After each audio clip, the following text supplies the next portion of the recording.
উপরের ছবিতে লক্ষ্য করলে আমরা দেখতে পাচ্ছি দুজন ব্যক্তি দেখতে একই রকম। দুইজন ব্যক্তি যদি দেখতে একই রকম হয় সেক্ষেত্রে আমাদের তাদের শনাক্ত করতে খুব কষ্ট হয়ে যায়। ইংরেজি গ্রামারে এরকম একটি গুরুত্বপূর্ণ টপিকস রয়েছে, জিরান্ড এবং পার্টিসিপল। এই দুটো দেখতে একই রকম, তাই আইডেন্টিফাই করতে আমাদের খুব কষ্ট হয়ে যায়। আজকে ক্লাসটি করলে একদম সহজভাবে কোনটা জিরান্ড কোনটা পার্টিসিপল এটা সহজে শনাক্ত করতে পারবেন।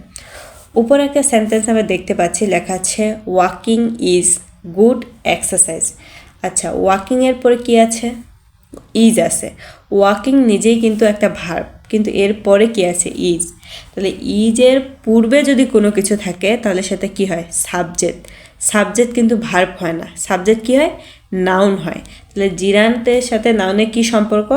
যে ভার্ব প্লাস আইএনজি থাকবে এবং সেটা নাউনের কাজ করবে। তাহলে এখানে নাউন ওয়াকিংটা কি? নাউনের কাজ করতেছে, তাহলে ওয়াকিং এখানে জিরান্ড হবে।